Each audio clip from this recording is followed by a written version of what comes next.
Hi, welcome. Thanks for joining me today as we do part 2 in a 3-part series of planning my homeschool year and my curriculum and kind of how I do my planning. So if you didn't see the video I put out last week, go ahead and check the description below. I'll have a link there so that you can kind of see that, because today builds on what we did last week. Last week we planned the yearly schedule. I planned what time I take off, what time I do school, where my breaks are going to be, where my holidays are going to be, and how many weeks I have in the school year. Today is more focused on how I organize my curriculum and plan it within the allotted time that I've set aside for our homeschool year. So if you like this kind of content, please don't forget to like and subscribe, hit the notification bell so you get the next video coming out in the series and don't miss out on that.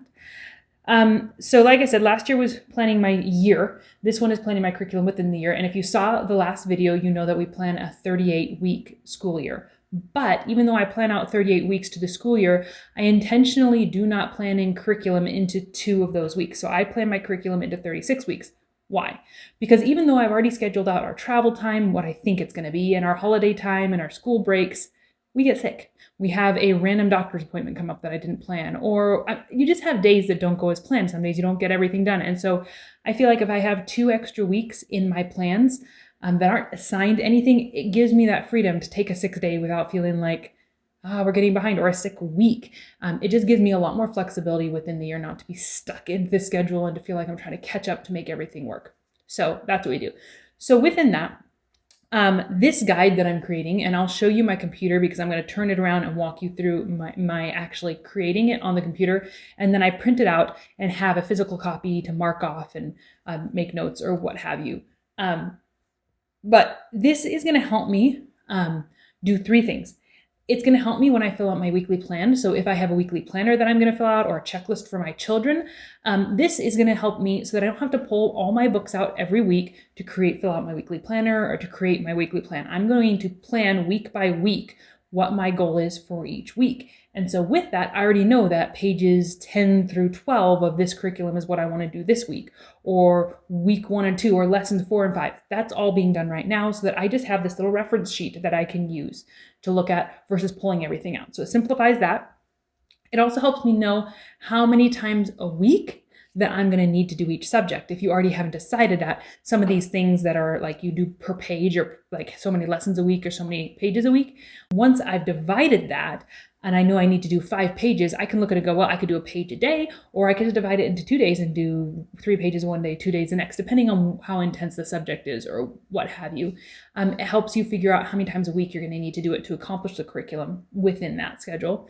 And then third, it really is going to help me know if I'm on track, or if I'm off track, how far behind I am, because I will check this off as I go, and then I'll just be able to glance and go, oh yeah, I'm 2 weeks behind on this subject, or I'm pretty well where I need to be. So then towards mid-year, or toward the end of the school year, if I want to evaluate, will we complete it by the end of the year, or where are we? It's going to help that a lot. I won't have to do a lot of work at that point. I'm doing all my work up front, but that's the goal. So I'm going to create a spreadsheet for my subjects with each week and what I want to accomplish within each week. Now, for some curriculum, that's going to be easy. Our Bible curriculum, I have it here, has it laid out per week, and I plan to follow their schedule. It's got 4 days a week for, let's see, how many weeks? 34 weeks. That fits within our school year just fine. In fact, just gives me a little bit of extra time even than I need. So that's going to be easy. I'm just going to put in the week's lesson into my slot.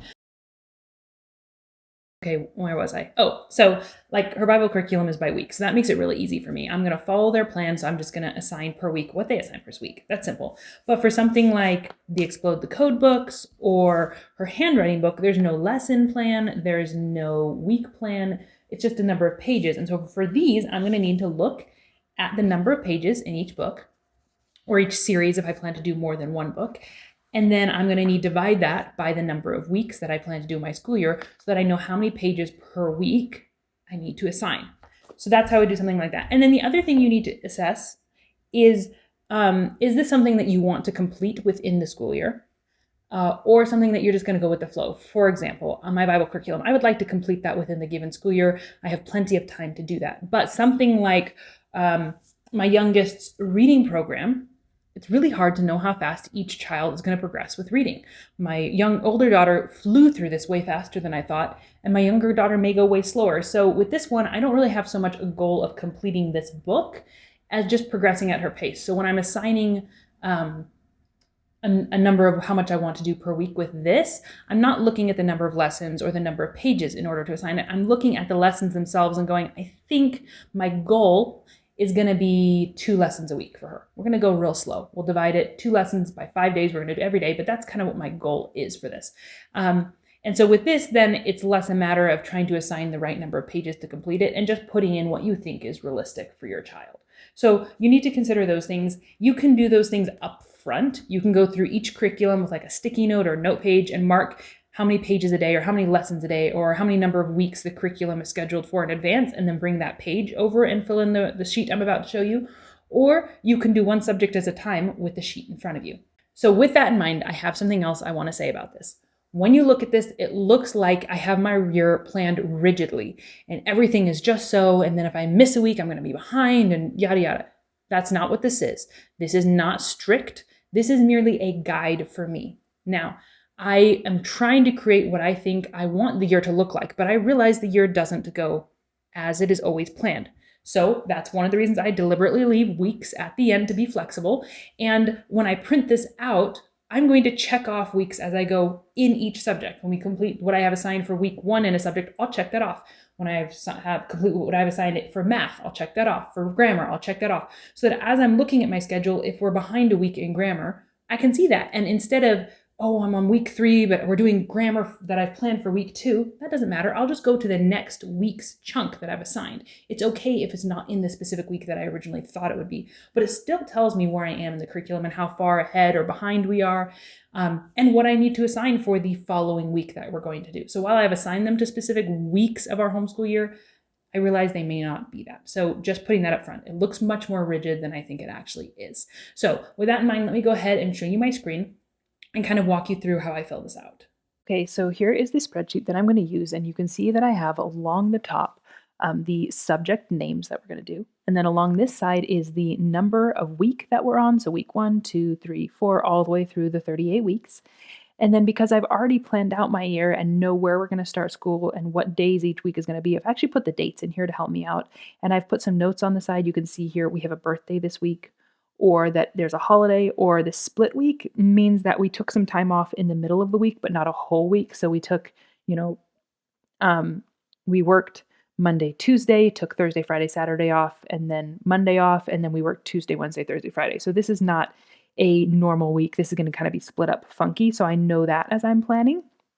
And then the other thing I've done is, if you watched my last video, you know that every 8 to 10 weeks, we take a 2-week break. And those are kind of where I have my terms. And so every time we take that 2-week break, I've divided it so that I have each term kind of chunked up to assess and to really see individually. And I think that helps me visually kind of know where we're at.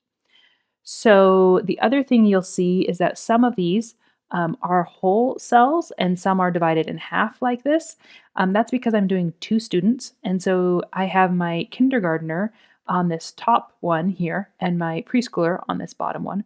And then these ones that aren't divided are going to be group or family subjects.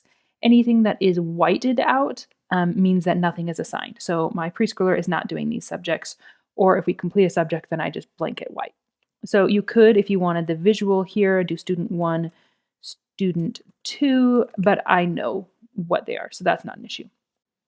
Okay, so we're going to start with Bible, and this is already broken up for me, but in the first cell, I'm going to put the name of the curriculum that we're using, just this first cell. I won't do that in any other ones.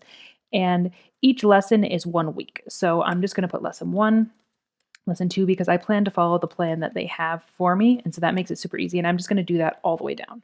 Okay, and then you can see when I get to the bottom at lesson 34 is where it ends. And then I'm just going to white all this out to mark that we have completed that and don't do that. So next would be reading and phonics, and my older daughter will be doing Explode the Code 4. And this is kind of be an experiment for us. We're going to do just the first book and see what we think. We haven't done any Explode the Code with either of my children, so I'm only going to schedule in this first book. I'm not going to go all the way down with it, but I plan to have her do 2 pages a day, and I plan to have her do it daily. And so that's going to be 10 pages a week. Same thing with my other daughter, my kindergartner is going to be doing get ready, get set, and go for the code. And so she's also going to be doing 10 pages a day. And so I'm just going to put that in that we're, 11 to 20, and same thing here. And we're going to go ahead and put that in for the first, for my older daughter, we're going to go just this first term, I plan. I think I'm going to have her complete this book by then. My younger one is going to use all 3 books, and then when we reach the end of that, we're going to just move directly into Logic and English. So I'm going to go ahead and fill those out. And then with grammar, we're using first language lessons. And we're going to do about 3 lessons a week with this to finish by when I want to. And so we're going to just put all of those in easily. Okay, so handwriting, we're doing Zehner Bloser. And with this one, there's no lesson plan, there's no week plan, so we're just doing it per page like I did with the phonics. And I think she's going to have to do roughly 4 pages a week just to complete it in the amount of time I want her to. Except the first week I've added an extra page because they have some introducer material in the front of the book that she can just do an extra page that first week. And again, when you're doing this, remember that you're not doing this per day. This is per week. You're trying to get an overall goal. Okay, so I'm going to go ahead and just fill this out. You kind of have seen the way I'm breaking this up. I'm going to fill it out and just show you the completed page. Okay, here we are completed. So you can see that our German, we do 2 lessons a week. Our history is already broken into weeks for us that we plan to follow. So that's 1 week every week. Geography, we have 5 pages or days. Math with Confidence is broken by week with us. Building thinking skills is by page. And then along the side here, I just have some books that I want to read with my children, and I won't really actually do these in the assigned week. I may take this row off, but this is just kind of a reminder to me that I want to do these. So you can see all the way down, we have it filled out how I want to. And then at the bottom, you can see where each subject ends for a student. And remember that I said I like to have those last 2 weeks pretty much unplanned. So these last 2 weeks, you can see the only thing I have scheduled in, this would be our grammar, which is really flexible, and I'm okay if we don't finish or do it on schedule. So those can go if we need to. Our math, we just have extra review and practice. So those as well can be completely gone if we need them.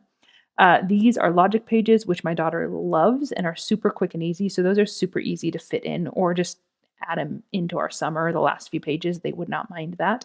And then this is just a chapter in our one of the safety books that I want to read, and so that's easy to fit in as well. So these are virtually blank. And then you can see even above that, these 2 weeks prior to that are getting much lighter. We're already dropping our Bible, we're dropping handwriting, we're starting to drop geography, our math is just on review. And so even these give me a lot of flexibility. So I feel like I have a ton of wiggle room. Not to be stuck rigidly in this as a schedule, but to use it for myself.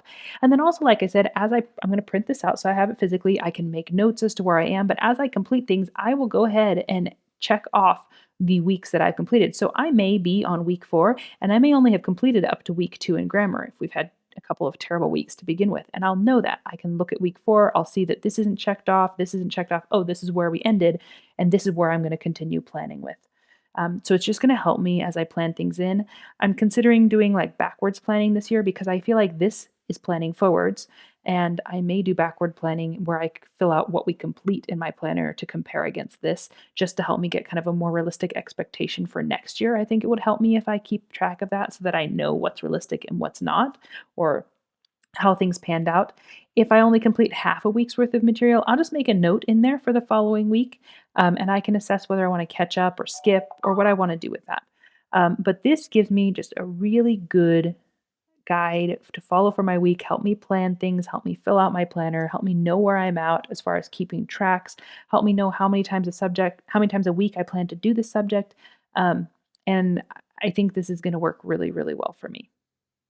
Okay, so I hope that's helpful. I hope it gives you an idea of how I'm planning out our year and kind of just the way things are going to lay, or hopefully going to lay. If you want this spreadsheet, so this, I did not create the original for this. I've edited it slightly for myself. But I got this from another YouTuber, and I will link the post that she shared this and her YouTube below so that you can check her out. And if you're interested in downloading it from her, you can get it from her and her resource, and subscribe to her if you find it helpful, because this was originally her document. So I don't want to take credit for something that wasn't my own, but I think it was a great setup and I intend to use it.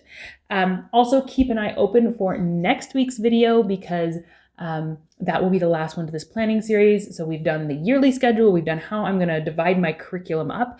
Next week's schedule is me planning what I want to call a fake schedule for a day, for every day of the week. So I take how many times I think that each subject I'm going to use it, and I put it into a fake schedule to check myself and say, have I way overscheduled and I'm no way going to fit this in? Or have I underscheduled? Or what are my days going to look like? Am I happy with that? Have I planned right? Do I like what I've got? Or do I need to change some things before I finalize everything? So if you want to see that, don't forget to hit the notification bell so you see those, and I look forward to sharing that with you next week.